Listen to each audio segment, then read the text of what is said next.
In March of 1897, a fire consumed the county courthouse in Willow Creek, Louisiana. Flames devoured decades of land deeds, birth certificates, and marriage licenses. But in the chaos, as clerks desperately salvaged what they could from the burning building, something unexpected emerged from a sealed iron box hidden behind a false wall in the basement archives. Inside were 47 letters written in children's handwriting. All were addressed to families who had lived in the area between 1848 and 1865. None had ever been sent, and every single one came from a place called Magnolia Ridge Plantation, a property that, according to official records, had been abandoned since 1866. What made the discovery truly disturbing was a detail noticed by the courthouse clerk Harriet DuPont, as she carefully laid out the singed papers to dry. The letters weren't just from different children. They were written by children who shared the same names as others who had written years earlier. As if the same children had been writing for decades, long past any natural lifetime. The questions began immediately. Who had sealed these letters away? Why had a plantation listed as abandoned for over 30 years continued to receive correspondence from children who should have grown old or died? And most chilling of all, what had happened at Magnolia Ridge that someone wanted buried so thoroughly that they hid the evidence in a courthouse wall? This is the story of what those documents revealed and the truth they had concealed for generations. The history of Magnolia Ridge Plantation begins in the winter of 1832, when a wealthy merchant from Charleston named Victor Langley purchased 12,200 acres of rich bottomland along the Pearl River in southern Louisiana. Unlike most plantation owners of the era, Langley had made his fortune not through agriculture, but through shipping and trade. He had connections throughout the South and as far north as Philadelphia, and he used those connections to establish what he called an experimental agricultural enterprise. The plantation itself was unremarkable in many ways. It grew cotton, sugar cane, and indigo like dozens of others in the region. But from the beginning, there was something different about Magnolia Ridge, something that set it apart in the memories of those who lived nearby. It was the children. Every year beginning in 1834, wagons would arrive at Magnolia Ridge carrying children. Not infants, but children aged roughly 5 to 12 years old. They came from orphanages in New Orleans, Charleston, and Savannah. They came from poor houses in Mobile and Natchez. Some arrived with small cloth bags containing their only possessions. Others had nothing at all. The official explanation documented in parish records was that Langley had established a charitable apprenticeship program. The children would learn agricultural skills, receive food and shelter, and eventually be placed with families throughout the region who needed labor. It was presented as an act of Christian generosity, saving children from the streets and giving them a future. Local residents thought it was admirable. The parish priest, Father Anton Brussar, even praised Langley publicly in his Easter sermon of 1836, calling him a man who extends God's mercy to the forgotten. But there were whispers, too, quiet observations that never quite formed into accusations.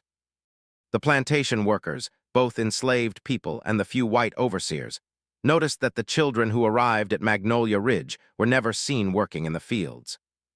They weren't taught to pick cotton or cut cane. They didn't appear at the quarters where enslaved families lived. They were housed separately in a long, low building at the far eastern edge of the property, surrounded by a tall fence covered in climbing magnolia vines. The building was called the Children's House. No one from outside the plantation was permitted to enter it. When supply wagons delivered goods to Magnolia Ridge, drivers were instructed to leave children's provisions, clothing, books, paper, medicine at the gate. The items would be collected after the wagons departed. Even the plantation doctor, a man named Thomas Garrett, who treated both enslaved workers and white overseers for illnesses and injuries, was never called to the Children's House. "If a child takes ill, we manage it ourselves," Langley told him once with a smile that Garrett later described as pleasant but final. There was something else, too. Something that should have raised more questions, but somehow didn't at the time. The children never left, according to the records Langley submitted to the parish each year. Children were regularly placed with families or apprenticed to craftsmen in surrounding counties. The paperwork was meticulous. Names, dates, destinations, everything looked legitimate. But no one in Willow Creek or the neighboring towns could remember actually seeing children from Magnolia Ridge being taken away to new homes. No one recalled families arriving to collect them. It was as if they simply vanished into the children's house and then on paper reappeared somewhere else entirely. In 1842, a woman named Dorothy Hinton traveled from Natchez to Magnolia Ridge. Her younger sister, a girl named Emma, had been sent to the plantation 2 years earlier from a Natchez orphanage after their mother died of fever. Dorothy had saved money from working as a seamstress and wanted to visit Emma, perhaps even take her back to Natchez if Langley would permit it. She was turned away at the main gate. Langley met her personally, dressed in an impeccable gray suit, his manner cordial but immovable. He explained that Emma had already been placed with a family in Baton Rouge, a kind couple who owned a dry goods store and needed help minding their younger children. He showed Dorothy a document with official-looking seals. He even offered to write to the family on her behalf. Dorothy accepted the letter and returned to Natchez reassured. But 3 months later, when she received no reply, she wrote directly to the parish clerk in Baton Rouge, asking for information about any dry goods stores that might employ a girl named Emma Hinton. The clerk responded that no such business existed, and no family by the name Langley had provided could be found in the parish records. Dorothy wrote to Langley demanding answers. She received no response. She wrote to the sheriff of Willow Creek. Her letter was filed but never investigated. Years later, in the documents discovered after the courthouse fire, investigators found Dorothy's original complaint stamped with a single notation in faded ink. Matter resolved, petitioner satisfied. There was no record of any resolution, and no evidence Dorothy Hinton had ever written again. Now, here's what you need to understand about Magnolia Ridge to appreciate what came next. The plantation wasn't isolated. It stood along a relatively well-traveled road between Willow Creek and the river docks. People passed by it regularly. Merchants, travelers, riverboat workers. And yet, for nearly 2 decades, no one truly questioned what happened behind that magnolia-covered fence. Part of the reason was Langley himself. He was careful. He contributed generously to local churches, sponsored community events, and made friends with influential men. He never drew attention to the children's house. He simply ran his plantation, paid his debts, and maintained the appearance of a benevolent if private gentleman. But there was another reason, darker and more human. People saw what they wanted to see. They preferred the story of the generous merchant saving orphans to the uncomfortable questions that might have followed if they looked closer. That willful blindness would haunt the region for generations. Now, if you're wondering how all of this connects to the letters found in 1897, the ones written by children decades after they should have grown up, we need to move forward to the year 1861. The Civil War changed everything in Louisiana as it did across the South. Cotton prices collapsed, trade routes were severed. Plantations that had thrived for decades found themselves struggling to survive. Magnolia Ridge was no exception. Victor Langley, now in his 60s, continued to operate the plantation, though on a much smaller scale. Fewer wagons arrived with goods, fewer workers remained on the land. But curiously, the wagons carrying children still came. Even in 1863, at the height of the war, when Union forces controlled New Orleans, and supplies were scarce throughout the Confederacy. Records show that at least 3 transports of children arrived at Magnolia Ridge from an orphanage in Mobile. Why would an orphanage in a city under siege send children hundreds of miles to a failing plantation in the middle of a war? That question would become central to the investigation. Decades later, in April of 1865, just days after Lee's surrender at Appomattox, Victor Langley died. The official cause, recorded by a traveling physician who happened to be passing through Willow Creek, was listed as apoplexy, what we would now call a stroke. He was found in his study, slumped over his desk, a pen still in his hand. The plantation passed to his nephew, a man named Marcus Langley, who lived in Mobile and had visited Magnolia Ridge only a handful of times. Marcus arrived in May of 1865 to survey his inheritance. What he found troubled him deeply. though the exact nature of his concerns wouldn't become clear until much later. He stayed at the plantation for exactly 6 days. During that time, according to testimony later given by one of the remaining overseers, Marcus spent hours in the children's house, examining records, speaking with the caretakers, and walking the grounds with a look of visible distress. On the 6th day, he locked the children's house, dismissed all remaining staff with severance pay, and left Magnolia Ridge. He never returned.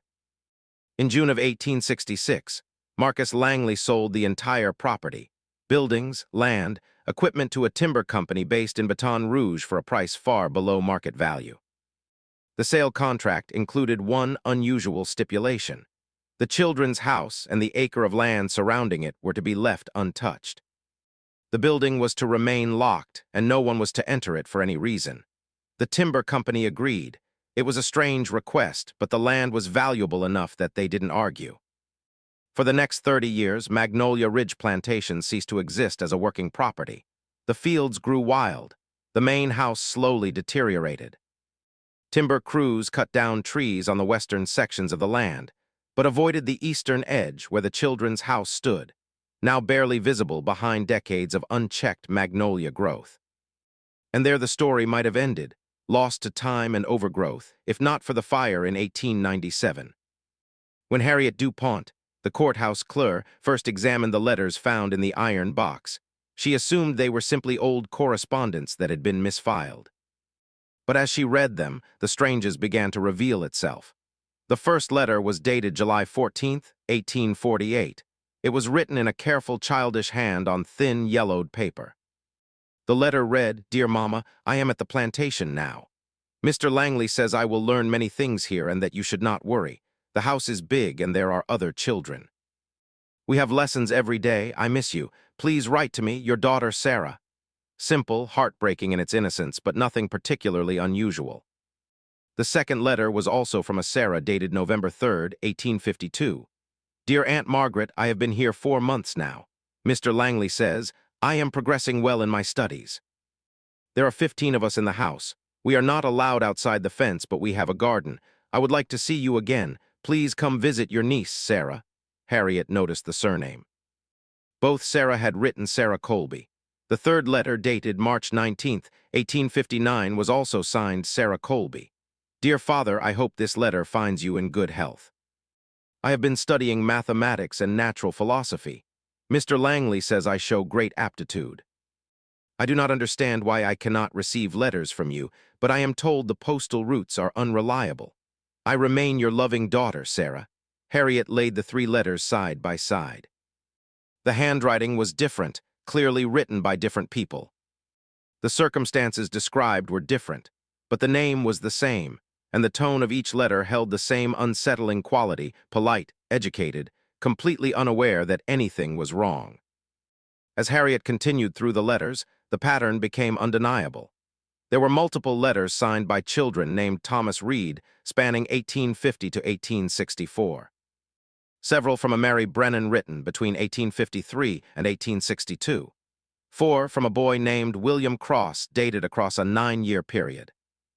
Either the same children had been writing for impossibly long stretches of their childhoods, without ever aging beyond 12 or 13, or the more disturbing possibility. Different children were being given the same identities one after another, writing letters to families who had no idea their own children had been replaced. Harriet DuPont brought the letters to the attention of the parish sheriff, a man named Louis Deroux. Devo, nearing retirement and accustomed to routine property disputes and minor thefts, initially dismissed the discovery as a clerical oddity, but Harriet was persistent.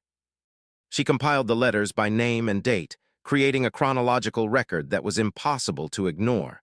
Reluctantly, Sheriff Darrow agreed to investigate. His first step was to track down Marcus Langley, who had inherited the plantation and sold it in 1866. Marcus was now 71 years old, living in a modest home in Mobile. When Devo's deputy contacted him by telegram, requesting information about the children's house at Magnolia Ridge, Marcus responded immediately. His telegram was brief: "Do not open that building. Burn it to the ground. Some truths are better left buried." Naturally, this did the opposite of discouraging investigation. It confirmed that something deeply wrong had occurred at Magnolia Ridge, and that Marcus Langley knew exactly what it was. Sheriff Devo organized a party of 6 men, himself, 2 deputies, the parish clerk, a local physician named Dr. Raymond Fisher, and a journalist from the Willow Creek Gazette named Jonathan Webb. On a gray morning in April 1897, they rode out to the remains of Magnolia Ridge Plantation. What they found there would change how the entire region understood its own history. The children's house stood exactly where the old property maps indicated, though it was nearly invisible beneath 30 years of overgrowth. Magnolia vines had completely engulfed the structure, climbing over the roof and walls, creating a living shroud. The fence that had once surrounded it had collapsed in places, swallowed by vegetation. The building itself was constructed of brick and cypress wood built to last. A single-story, perhaps 80 ft long and 30 ft deep, with a row of narrow windows along each side. All the windows were shuttered from the inside. The front door was secured with a heavy iron padlock, rusted but still intact. Sheriff Darrow broke it open with a pry bar. The smell that emerged when the door swung open was overwhelming, not of decay, but of mustiness, of air that had been sealed away for decades. Dust hung thick in the shaft of light that cut through the doorway. The men hesitated, then stepped inside. What they saw stopped them cold. The interior of the children's house was a single long room divided by wooden partitions into smaller sections. But it wasn't the architecture that shocked them. It was the fact that everything, furniture, papers, personal belongings had been left exactly as it was the day the building was locked. There were rows of small wooden beds, each with a neatly folded blanket. Shelves lined the walls filled with books, slates, and writing materials. A long table ran down the center of the room, set with tin cups and plates as if waiting for a meal that never came. Children's clothing hung on pegs. Shoes were lined up beneath the beds, arranged by size. It looked like a schoolroom or perhaps a dormitory, orderly, almost peaceful. But the details told a different story. Dr. Fisher, examining the room carefully, noted that the windows were not just shuttered. They were nailed shut from the outside. The door had been the only way in or out. And there were no personal items. No dolls, no toys, no letters from family. Nothing that suggested these children had any connection to a life beyond these walls. Jonathan Webb, the journalist, moved to the far end of the room where a heavy wooden cabinet stood against the wall. He opened it and found what would become the most important discovery of the investigation. A complete record system meticulously maintained, documenting every child who had passed through Magnolia Ridge from 1834 to 1865. The ledgers were organized by year. Each entry included a child's original name, age at arrival, physical description, and origin. But beside many entries was a second notation written in a different hand reassigned. And next to that, a new name, Emma Hinton. The girl whose sister Dorothy had come searching for in 1842 was listed as arriving in June of 1840, age 8, from Natchez Orphan Asylum. Beside her name, reassigned Sarah Colby, June 1840. The Sarah Colby, who had originally arrived in 1835, a different child entirely, was marked with a single word in the margin, graduated. The investigators stood in silence, piecing together what the ledgers revealed. Children arrived at Magnolia Ridge with their own names and identities. Those identities were then stripped away and replaced. A child who arrived as Emma became Sarah. Another who arrived as Ruth became Mary. And when a child graduated, a term that appeared again and again in the records, they were replaced by a new child who assumed their identity. It was a system of serial replacement operating continuously for over 30 years. But the most disturbing question remained unanswered. What did graduated mean? Where did those children go? The ledgers provided no explanation. The last entry in the final volume was dated March 1865, listing a boy named Peter who had arrived from a mobile orphanage. Beside his name reassigned Thomas Reed, and then in the margin a notation that appeared nowhere else in the records. Final rotation program concluding. Sheriff Darrow ordered the rest of the building searched thoroughly. In a smaller room behind the main hall, they found additional documents, lesson plans, daily schedules, dietary records, and medical logs. Everything was detailed and methodical, as if the children's house operated with the precision of a military institution. The medical logs were particularly revealing. They documented regular physical examinations of each child, tracking height, weight, vision, and general health. But they also included notations that seemed strange and out of place. Subject displays optimal learning retention. Growth rate within expected parameters. Behavioral conditioning effective. The language was clinical detached. It didn't describe children. It described specimens. Dr. Pfizer, reading through the logs with growing horror, made an observation that would reframe the entire investigation. He pointed to a set of medical entries from 1856, documenting a girl named Mary Brennan, one of the names from the courthouse letters. The logs tracked her health meticulously for 8 years, from age 7 to 15. But the letters signed by Mary Brennan, discovered in the courthouse, were all written in the handwriting of a child no older than 10 or 11. If the same Mary had been writing those letters across 8 years, her handwriting should have matured. It should have shown the development of an adolescent than a young woman. It didn't. Every letter was written in the same childish script. The conclusion was inescapable. The Mary Brennan who wrote in 1856 was not the same Mary Brennan who wrote in 1862. Just as the ledgers indicated, when one child graduated, another arrived to take her place and her name. But why? What possible reason could there be for such an elaborate deception? Jonathan Webb found the answer in a locked drawer of a desk in what appeared to be an office area.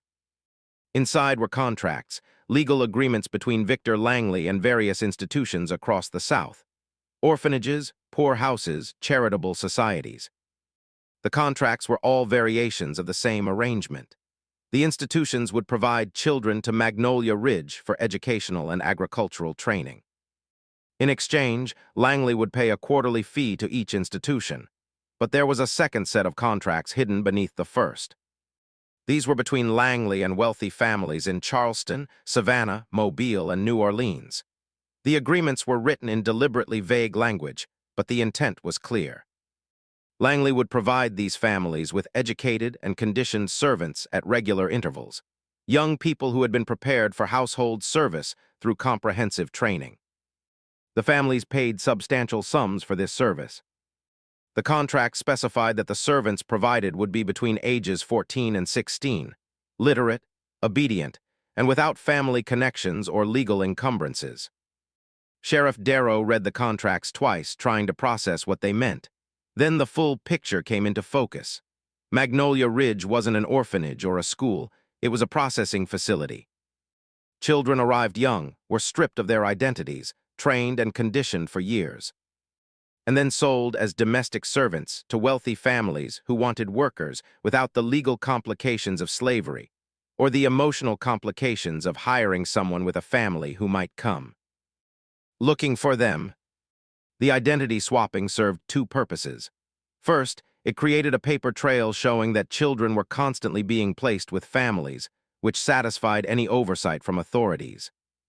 Second, it ensured that if anyone came looking for a specific child, like Dorothy, searching for Emma, Langley could truthfully say that child had left the plantation years ago, even if the person currently using that name was someone else entirely. The children who graduated were the ones who had completed their training. They were sent to the families who had contracted for them, given new identities yet again, and absorbed into households where they would work for years, possibly their entire lives, without any legal protection or family to advocate for them. It was trafficking disguised as charity, and it had operated for over 3 decades, hiding in plain sight, protected by bureaucracy, politeness, and people's willingness not to ask difficult questions. The men stood in the silent, dust-filled children's house, surrounded by the evidence of what had happened there, and felt the weight of a terrible realization. Dozens, perhaps hundreds of children had passed through this building, had their lives stolen, and vanished into servitude with no one to remember their real names. But the investigation was far from over, because there was still one question the documents hadn't answered. The letters found in the courthouse were dated between 1848 and 1865. They had been sealed in a wall, never sent to the families they were addressed to, who had hidden them and why. Sheriff Darrow's team spent the next week combing through every document at the children's house. They cataloged ledgers, contracts, medical records, and lesson plans. They sketched maps of the building's layout. They photographed everything, creating a permanent record. But it was in the cellar beneath the children's house that they found what would become the most haunting piece of the puzzle. The cellar entrance was hidden beneath a large rug in the office area, a wooden trapdoor locked from above. When they pried it open and descended the narrow stairs, they found a small underground room, perhaps 15 ft square, with brick walls and a dirt floor. The room was empty except for three things. The first was a wooden filing cabinet containing duplicates of every letter the children had written. Hundreds of them, organized by the false names the children had been assigned. The letters were Leany training exercises. The children had been taught to write to imaginary families, to practice the identities they'd been given to make those false lives feel real through repetition. The second was a journal written in Victor Langley's own hand. It wasn't a diary of personal thoughts, but an operational record, a manual describing the methodology of what he called the program. Langley had created a system, based on principles he'd observed in orphanages and workhouses during his travels through Europe in the 1820s. He believed that children between the ages of 5 and 12 were most malleable, most capable of being reformed into ideal servants. Too young and they were difficult to train, too old and they retained too much memory of their former lives, making them unreliable. The program worked in cycles.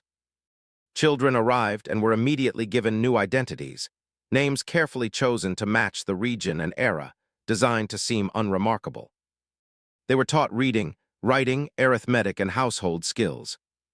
But they were also subjected to what Langley called conditioning, a system of rewards and punishments designed to eliminate independent thought and create absolute obedience. The journal described it in chilling detail. Children who questioned instructions were isolated. Those who cried for their families were denied meals. Cooperation was rewarded with better food, small privileges, kind words. Over months and years, the children learned that compliance brought comfort, while resistance brought suffering. By the time they graduated, usually after 6 to 8 years in the program, they had been transformed into exactly what Langley's clients wanted: young people with useful skills, no family ties, and a deeply ingrained habit of obedience. The journal made no mention of physical cruelty. There were no descriptions of beatings or torture. Instead, it described a methodical psychological process, carried out with the same precision one might use to train an animal or cultivate a plant. The coldness of the language was perhaps more disturbing than outright violence would have been. But the journal also revealed something else, something that explained why Marcus Langley had locked the building and walked away in horror. In entries from late 1864 and early 1865, Victor Langley's writing became erratic. The neat, controlled prose gave way to rambling observations and strange justifications. He wrote about the war, about the collapse of the social order, about his fear that the program would be discovered and he would face prosecution. And then in an entry dated February 1865, just 2 months before his death, he wrote something that made the investigators' blood run cold. The final rotation is complete. 23 children remain. I cannot release them. They know too much. And the families who were to receive them have withdrawn their contracts due to the war. I cannot keep them. Supplies are exhausted, and I am too old to continue the work. There is only one solution, though it grieves me. They will be transferred to the secondary location as planned. The program must conclude without evidence. God forgive me, secondary location. The third thing found in the cellar explained what that meant. On the eastern wall of the underground room, partially hidden behind the filing cabinet, was a crude map drawn in chalk. It showed the layout of Magnolia Ridge Plantation with the main house, the fields, the quarters, and the children's house all marked. But at the far northeastern corner of the property, in an area marked as dense swamp land, there was a symbol, a small rectangle labeled simply SL, secondary location. Sheriff Darrow felt a sick certainty settling in his stomach. He knew what they were going to find. 2 days later, The investigative team, now expanded to include the parish coroner and 3 additional deputies, made their way through the overgrown northeastern section of the former plantation. The land there was low and marshy, prone to flooding, dense with cypress and tupelo trees. It was land no one would ever farm or build on, land where something could be hidden and forgotten. It took them 4 hours of searching, wading through ankle-deep water and pushing through thick vegetation before they found it. A clearing roughly 30 ft across on a slight rise that kept it above the water line. The ground there was different, disturbed, settled in a way that suggested it had been dug and refilled. And at the center of the clearing stood a stone marker weathered and covered in moss, with a single word carved into its surface.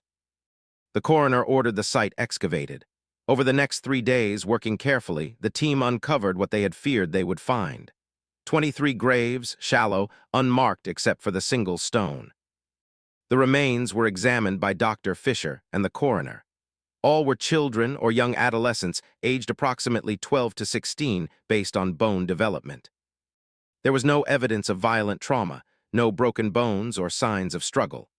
The positioning of the remains suggested they had been buried with care, laid out in rows, each wrapped in cloth. Chemical analysis of soil samples conducted later by a chemist in Baton Rouge detected trace amounts of morphine and laudanum, common medications of the era, both of which could be lethal in high doses. The conclusion was rendered carefully in the official report. The deceased appeared to have succumbed to deliberate administration of sedative substances, resulting in fatal respiratory depression. Time of death estimated between late 1864 and early 1865, consistent with documented records. In plain language, they had been poisoned quietly, painlessly perhaps, but murdered nonetheless. Victor Langley, facing the collapse of his operation and unable to release the children who knew the truth about the program, had killed them. He had ended their lives as methodically as he had controlled them, and buried them in the swamp where no one would find them. And then he had returned to his study, continued his correspondence, and died 2 months later, taking the secret with him. The investigation might have ended there with a clear, if horrifying, explanation if not for the insight of Jonathan Webb, the journalist who had accompanied Sheriff Diro to Magnolia Ridge. Webb had been reviewing the letters found in the courthouse, comparing them to the graves discovered at the plantation. The numbers didn't match. The graves accounted for 23 children, but the letters, the ledgers, and the contracts suggested that hundreds of children had passed through Magnolia Ridge over 3 decades, even accounting for the ones who had been successfully sold into service through the program. There should have been more recent arrivals, children who had come in 1862, 1863, 1864 during the war years when the operation was supposedly winding down. Where were they? Webb returned to the children's house and spent 2 full days searching every inch of the building. He examined floorboards, walls, and ceilings. He checked for hidden compartments or false walls. He found nothing. Then he had a different thought. He went back to the ledgers and looked specifically at the entries from 1861 onward, the war years. He noticed something he'd missed before. The handwriting changed. From 1834 to 1860, all entries in the ledgers were in the same neat, controlled script, Victor Langley's writing. But starting in 1861, a second hand appeared, making entries alongside Langley's. The writing was less refined, more hurried but still methodical. And in 1863, Langley's handwriting disappeared entirely. From that point until the final entry in March 1865, all records were kept by the second writer. Webb compared the handwriting to documents found in the office. He identified the second writer, a woman named Ruth Nolan, listed in plantation records as the head caretaker of the children's house. She had worked at Magnolia Ridge since 1852, managing the day-to-day operations of the program, while Langley handled finances and contracts. If anyone knew what had happened to the children who arrived during the war years, the ones who weren't in the graves, it would be Ruth Nolan. Webb spent the next month tracking her down. It wasn't easy. Ruth Nolan had left Louisiana after the plantation closed and vanished into the chaos of Reconstruction. But through property records, census documents, and patient correspondence with clerks across 3 states, Webb eventually found her.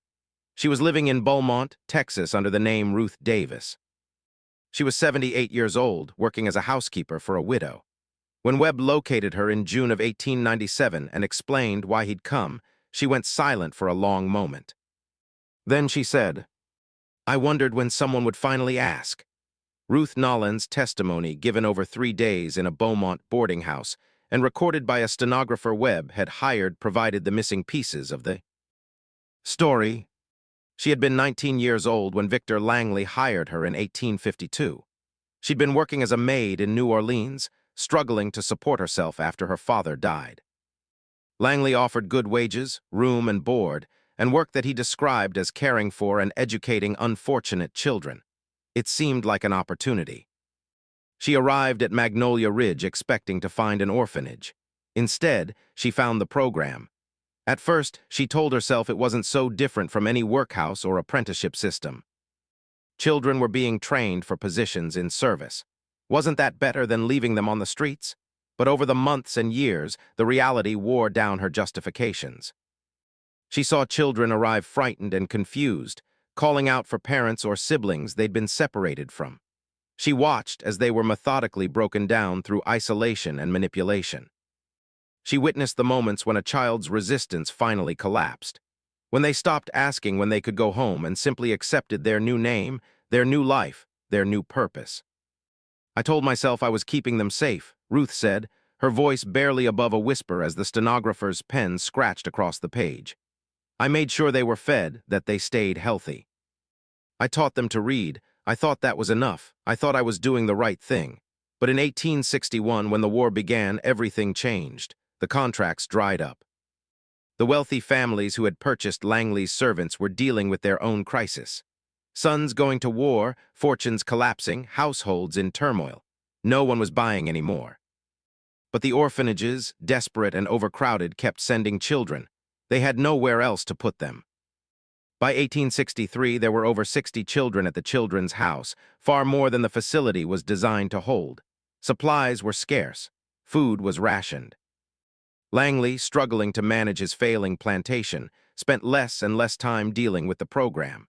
The responsibility fell almost entirely to Ruth.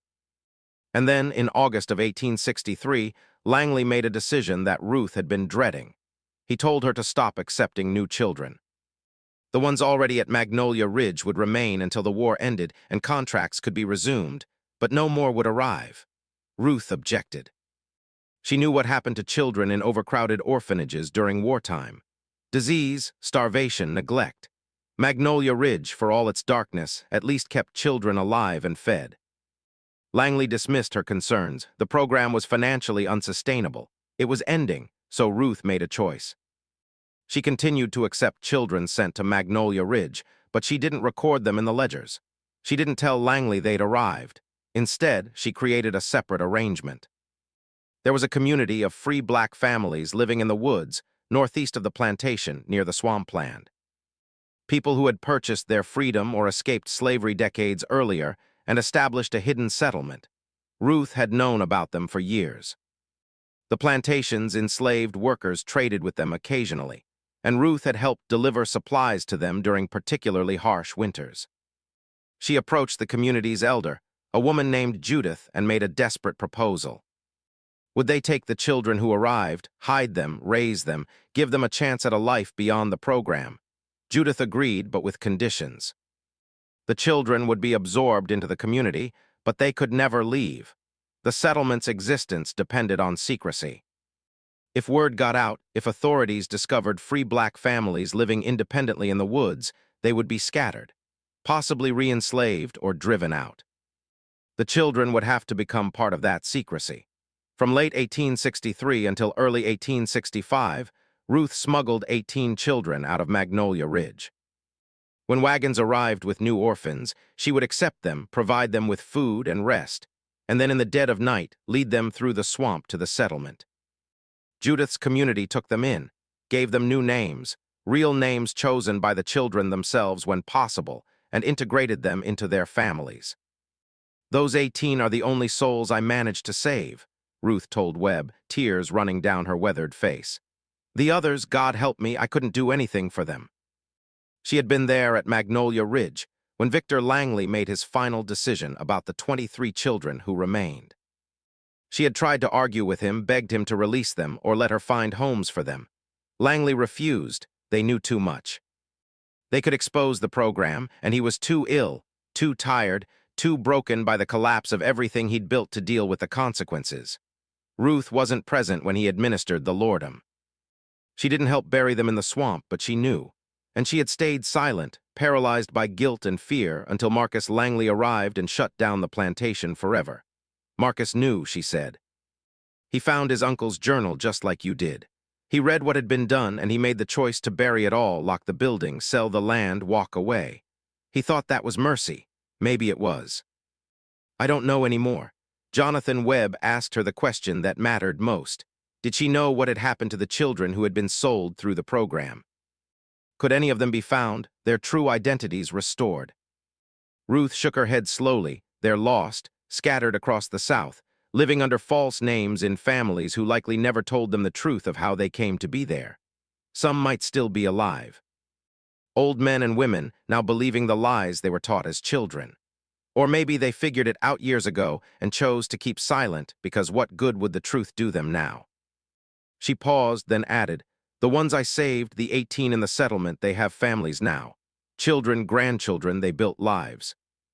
If you go looking for them, if you expose them, you'll destroy what they've created. Please let them be. Webb promised he would keep the settlement's location secret, and he did. His final article, published in newspapers across Louisiana and picked up by regional papers as far as Atlanta and Richmond, detailed the horrors of Magnolia Ridge, but made no mention of the hidden community or the children Ruth had smuggled to safety. Instead, his article focused on a different kind of exposure: the complicity of institutions, authorities, and ordinary people who had allowed the program to operate for 30 years without intervention. The aftermath of the Magnolia Ridge revelations was swift and widespread. The orphanages and charitable societies named in Langley's contracts faced public outrage. Several were investigated, their directors forced to resign. Records were audited revealing that many institutions had sent children to Magnolia Ridge, even after receiving complaints from families who could never locate their relatives. The families who had purchased servants through the program were more difficult to hold accountable. Many of the contracts had been destroyed. Some of the families had died or moved away. Those who were confronted either denied knowledge of the arrangement or claimed they had believed the young people they employed had come through legitimate apprenticeship channels. No one was ever prosecuted. The crimes had occurred decades earlier. The primary perpetrator was dead, and the legal framework of the time made it nearly impossible to bring charges for what amounted to exploitation that existed in a gray area between legal servitude and outright trafficking. But the social consequences were real. Families named in the investigation faced ostracism. Businesses failed. Reputations were destroyed. The story of Magnolia Ridge became a cautionary tale, a reminder of what could happen when vulnerable people, especially children, were treated as commodities rather than human beings. The 23 children found in the mass grave were given a proper burial in the Willow Creek cemetery. A monument was erected with a simple inscription in memory of the children of Magnolia Ridge. Their names were taken, but they are not forgotten. The children's house itself was demolished in 1898. The timber company that owned the land wanted no association with what had happened there. The bricks were scattered, the wood burned, the foundation filled in. Within a year, the site was indistinguishable from the surrounding swamp. Jonathan Webb's articles were eventually collected and published as a book in 1899, The Hidden Children, an investigation into the Magnolia Ridge Plantation scandal. It sold modestly, read mostly by reformers and activists who used it as evidence in their campaigns for child welfare legislation. And then gradually, the story faded. Other scandals emerged. Other tragedies demanded attention. By the 1920s, Magnolia Ridge was remembered only by historians and a few elderly residents of Willow Creek who had lived through the investigation. But there was one more chapter to the story. One final piece that wouldn't be discovered until decades later, long after everyone directly involved had died. In 1954, A graduate student named Alice Porter was conducting research for her master's thesis on Reconstruction-era Louisiana. She was examining property records in the Baton Rouge archives when she came across the 1866 sale contract for Magnolia Ridge Plantation. Something about it caught her attention. The stipulation that the children's house and surrounding acre be left untouched. She knew the basic history of the scandal. It was a footnote in Louisiana history texts by then, but she was curious about why Marcus Langley had included that clause. Following a hunch, she tracked down Marcus Langley's estate records. He had died in 1904, leaving his modest possessions to a nephew. But among the items listed in the estate inventory was a sealed envelope marked not to be opened until 50 years after my death. 1954 was exactly 50 years after Marcus Langley's death. Alice Porter contacted the descendant who had inherited Marcus's papers and explained what she'd found. The descendant, a man named Robert Langley living in Atlanta, had been unaware of his family's connection to Magnolia Ridge. He was horrified when Alice explained the history, but he agreed to open the envelope in the presence of witnesses. Inside was a letter written in Marcus Langley's hand, dated May 1866. The letter was addressed to whom it may concern and constituted a confession of sorts. Marcus explained that, when he had arrived at Magnolia Ridge after his uncle's death, he had discovered not just the evidence of the program, but something his uncle's journal hadn't mentioned. The 18 children Ruth Nolan claimed to have saved, the ones she had smuggled to the hidden settlement, had never actually left the plantation. Ruth had lied to protect herself. The settlement existed, and Judith's community was real, but they had refused to take the children. The risk was too great, the timing too dangerous. They had their own families to protect and couldn't absorb 18 additional mouths to feed during a time of war and scarcity. Ruth, desperate and with nowhere else to turn, had made an impossible decision. She had told the children they were being taken to safety, led them into the swamp on the pretext of escape, and then, unable to go through with anything more terrible, had simply left them there with what supplies she could carry, hoping they would find their way to freedom. They hadn't. Marcus's letter described finding the evidence during his 6 days at the plantation, belongings scattered in the swamp, remnants of a makeshift camp. He had searched but found no trace of the children themselves, no remains, no indication of what had become of them. He concluded they had either died of exposure, drowned in the marshes, or the possibility he found most unbearable, survived long enough to suffer far worse fates. He couldn't prove what had happened. He couldn't bring them back, so he made the choice to seal the children's house, sell the land with the stipulation that the building never be disturbed, and carry the weight of the knowledge alone. I chose silence because I could not bear to add to the horror, Marcus wrote. My uncle's crimes were already exposed. What good would it do to reveal that even the small mercy we believed had occurred, the saving of 18 children, was itself a lie? Let Ruth Nolan live with her conscience. Let the dead rest. Let this truth die with me. But he had also written the letter, sealed it with instructions to open it 50 years later, suggesting that some part of him believed the truth mattered more than comfort. Alice Porter included Marcus' letter in her thesis. It was published by a small academic press in 1956 and largely ignored outside of historical circles. The revelation that Ruth Nolan's testimony had been partially false did little to change the fundamental understanding of what had happened at Magnolia Ridge. The crimes remained the same. The victims remained dead. The additional detail was simply another layer of tragedy on an already tragic story. But it did answer one final question that had lingered since the original investigation. The letters found sealed in the courthouse wall, the ones that had started the entire investigation, had been hidden there by Ruth Nolan herself. A clerk who had worked at the courthouse in the 1880s before the fire came forward after reading Alice Porter's thesis. He remembered Ruth, who had briefly worked as a cleaning woman at the courthouse in 1881. She had access to the building, including the basement archives. She must have placed the iron box behind the false wall during that time, ensuring the letters would eventually be found. Even if she couldn't bring herself to expose the truth directly while she was alive. It was her way of confessing without facing the consequences, A coward's confession, perhaps, but a confession nonetheless. The courthouse fire in 1897 had been accidental, but it had accomplished what Ruth Nolan had hoped for. It forced the truth into the open 16 years after she had hidden the evidence, and 7 years after her own death in 1890. Today, the land that was once Magnolia Ridge Plantation is part of a state wildlife preserve. The swamps have reclaimed almost everything. Hikers occasionally visit the area unaware of what lies beneath the cypress and water. The monument to the 23 children still stands in Willow Creek Cemetery, though it's weathered now, the inscription difficult to read. A historical marker was placed near the site of the former plantation in 1976, describing the basic facts of the scandal in carefully neutral language. But the full story, the ledgers, the contracts, the letters, Ruth Nolan's testimony, Marcus Langley's confession, exists only in archives. Academic papers reference it.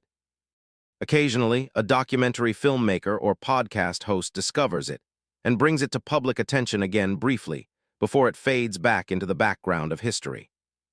The children themselves remain mostly nameless. Some of their original identities were recovered from orphanage records and cross-referenced with the Magnolia Ridge ledgers.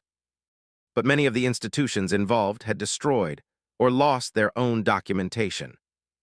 For dozens of children, there is no record of who they were before they arrived at the plantation. And the ones who were sold through the program, who lived out their lives under false identities in households across the South, are impossible to trace. They're buried under names that were never truly theirs, their real selves erased as completely as if they had never existed.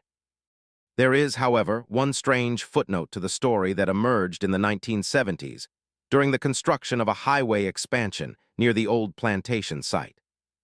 Construction crews excavating through swamp land to lay foundation for a bridge discovered fragments of children's belongings scattered across a wide area of the marsh, pieces of clothing. A few buttons, a rusted tin cup, a child's shoe. The items were dated by archaeologists to the 1860s, consistent with the timeline of Ruth Nolan's smuggling operation. The items were dated by archaeologists to the 1860s, consistent with the timeline of Ruth Nolan's smuggling operation. But they also found something else. Carved into the bark of an ancient cypress tree, preserved beneath layers of overgrowth, were names. Dozens of them first names, only scratched into the wood in childish lettering. Emma, Ruth, Peter, James, Catherine, William, Sarah. Some matched names from the Magnolia Ridge ledgers. Others didn't appear in any records at all. It's impossible to know who carved them or when or why. Maybe it was the children Ruth claimed to have saved, marking their presence before they disappeared into the swamp. Maybe it was children from the program during brief moments outside the children's house, claiming some small piece of identity by carving their real names where they thought no one would see. Or maybe the interpretation favored by the archaeologist who documented the find. It was a memorial.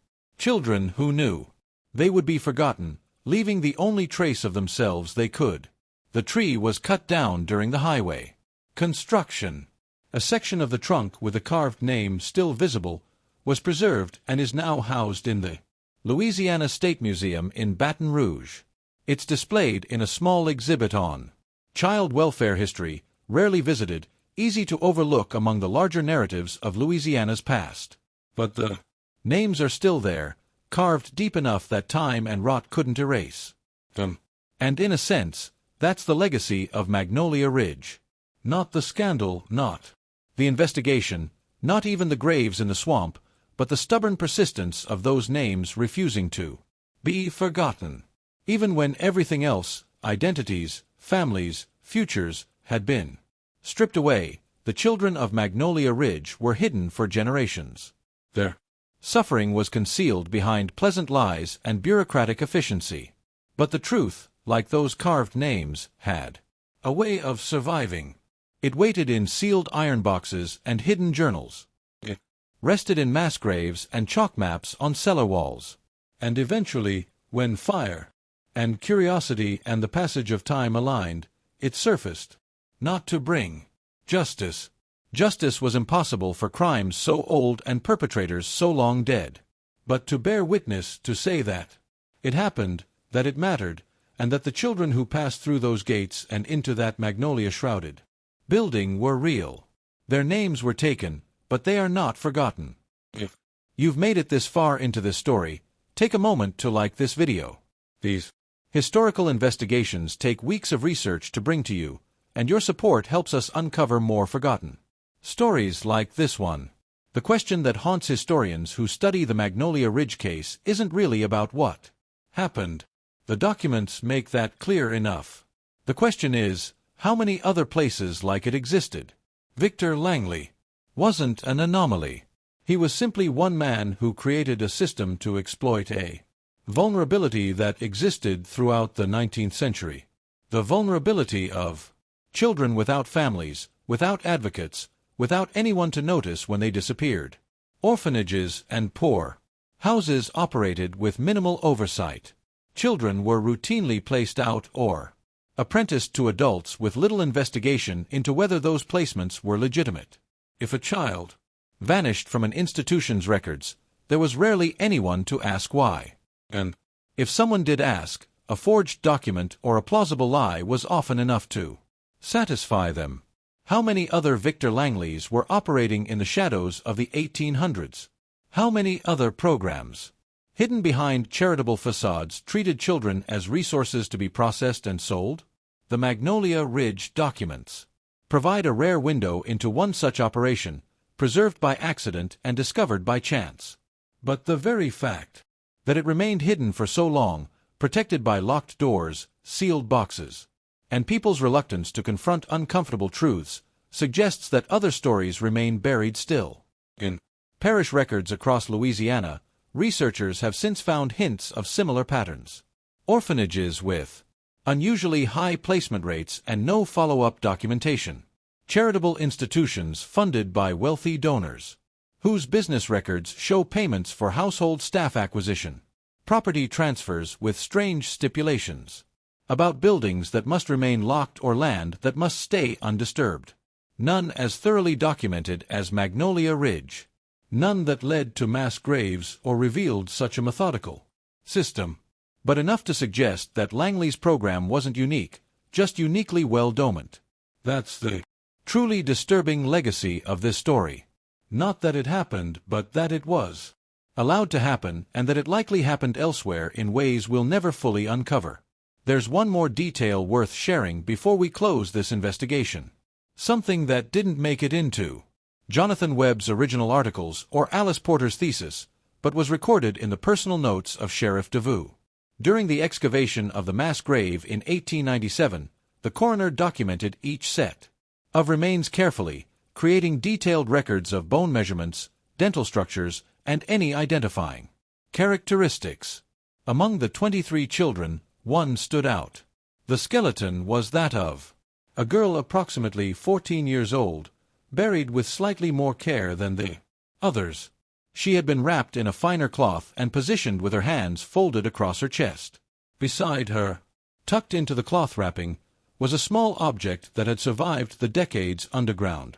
It was a locket, tarnished silver with a broken chain. Inside the locket was a tiny photograph, one of the earliest types, a gerotype, protected by the sealed case from complete deterioration. The image was badly faded, but still visible. A young girl, perhaps 8 or 9 years old, standing beside a woman. Both were dressed in simple but clean clothing, both looking directly at the camera with serious expressions. On the back of the locket, engraved in barely legible script, was a name: Catherine Elizabeth. Beloved daughter, Catherine Elizabeth. No surname, just that. Sheriff Darrow cross-referenced the name with the Magnolia Ridge ledgers. He found her. Catherine Elizabeth Hayes arrived from Charleston in 1856, age 7, from the Sisters of Mercy Orphanage.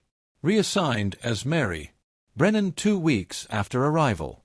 The girl who had been stripped of her identity, trained and conditioned for 8 years, and then killed when she became an inconvenience, had been buried with the only proof of her real self that she had somehow managed to keep hidden. A locket with her true name and a photograph of the mother she had been. Taken from. How she had kept it secret through 8 years of the program, through inspections, through the stripping away of personal belongings, through the systematic erasure of her past is unknown. But she had, and when she died, someone, perhaps Ruth Nolan, perhaps even Victor Langley, in a moment of unexpected humanity, had buried it with her. Sheriff Devo tried to locate Catherine's family in Charleston, hoping to at least inform them of what had happened to her. But the trail was cold. The orphanage had closed in 1871. Its records had been lost. The Hayes family, if they still existed, couldn't be found. Catherine Elizabeth Hayes, like so many of the children of Magnolia Ridge, remained lost, except for that locket and the photograph inside it and the name engraved on the back. Small pieces of proof that she had been real, that she had been loved, and that she had fought in her own quiet way to remember who she was. The locket is now part of the collection at the Louisiana Historical Association, stored in a climate-controlled archive in New Orleans. It's been photographed, documented, and occasionally displayed in exhibits about child welfare history in America. And sometimes researchers who come across it in the archives pause and think about the girl who wore it, about the moment when her mother clasped it around her neck, never imagining it would become the only thing to survive her daughter's stolen life, about the strength it must have taken to hide it, year after year through everything the program demanded. It's a small object, a piece of tarnished silver and a faded photograph. But in the story of Magnolia Ridge, where so much was destroyed and so many were forgotten, it stands as a testament to something that couldn't be completely erased. Identity, memory, the stubborn insistence, even in the face of systematic erasure, that we are who we are, not what someone else decides we should be. Don't forget to subscribe and hit the notification bell so you never miss our deep dives into America's hidden history. The final question, the one that people still ask when they encounter this story, is whether anything like Magnolia Ridge could happen today. The answer is both comforting and unsettling. The specific mechanisms that allowed Victor Langley's program to operate, the lack of oversight on orphanages, the absence of mandatory record-keeping, the legal ambiguity around child placement have been largely eliminated in modern America. Child welfare systems, for all their flaws, have safeguards that didn't exist in the 19th century. But the underlying vulnerability that Langley exploited remains. Children without advocates, without people who will notice if they vanish, without voices that will be heard if they cry for help, still exist. The systems have changed, but the fundamental truth hasn't. When society decides certain people don't matter, when institutions prioritize convenience over conscience, when good people choose not to ask uncomfortable questions, terrible things become possible. Magnolia Ridge wasn't an aberration. It was an inevitability in a system that treated the vulnerable as disposable. And the documents that finally surfaced, the letters, the ledgers, the journals, the contracts, they didn't just reveal what happened at one plantation in Louisiana between 1834 and 1865. They revealed what happens anywhere, anytime. People in power decide that some lives are worth less than others. That's the real horror of this story. Not ghosts or curses or supernatural evil. Just human choices made systematically, justified carefully, and hidden successfully until fire and time and a clerk's curiosity brought them into the light. The children of Magnolia Ridge deserved better than the lives they were given and the deaths they suffered. They deserved to grow up with their real names, to be remembered by people who loved them, to leave traces in the world beyond carved bark and sealed letters. We can't give them that now. All we can do is tell their story, speak their names when we know them, and remember that they were real. That has to be enough. Because the truth, once it surfaces, demands to be acknowledged. Even if it's a century late, even if justice is impossible, even if all we can offer is memory, the plantation is gone, the children are gone, but the documents remain preserved in archives, accessible to anyone willing to look. And as long as those records exist, the children of Magnolia Ridge aren't completely forgotten. Their story at least survived. If this story affected you, share it. Let others know what was hidden for so long. And join us next time as we uncover another buried chapter of American history. The last known reference to Magnolia Ridge Plantation appeared in a brief newspaper article from 1982 when the Louisiana State Historical Society placed a marker at the wildlife preserve commemorating the site. The ceremony was small. A few historians, some local officials, a descendant of Sheriff Dew, and one very old woman who approached the marker after the ceremony ended, stood silently for a long moment and then placed a small bouquet of wild flowers at its base before walking away. A photographer from the local paper captured the moment. The woman was never identified, but researchers who later examined the photograph noticed something. She was holding a piece of paper visible just at the edge of the frame with writing on it. The text was too small to read in the photograph, but analysis suggested it might have been a letter. Whether she was connected to Magnolia Ridge, perhaps a descendant of the children Ruth Nolan had tried to save, or one of the survivors of the program living under a false identity, remains unknown. She never came forward. The flowers eventually wilted and were removed, and the mystery of who she was and what her connection to the plantation might have been became one more unanswered question in a story full of them. But maybe that's fitting. The story of Magnolia Ridge was always about the children who were hidden, the truths that were buried, and the traces that survived against all odds. If one more secret remains, one more piece of the puzzle that never quite fits into place, perhaps that's just the nature of history. We excavate what we can. We document what we find. We tell the stories that the evidence supports. And we accept that some things, some connections, some truths, some final pieces of understanding will always remain just out of reach, visible only in shadows and suggestions. The plantation that hid generations of children is gone now, reclaimed by the swamp that witnessed its darkest secrets. But the documents surfaced. The truth emerged. And the children stolen and silenced and nearly forgotten are remembered. Not perfectly, not completely, but remembered nonetheless. And in the end, after everything that was taken from them, perhaps that small act of remembrance is the only justice we can still provide.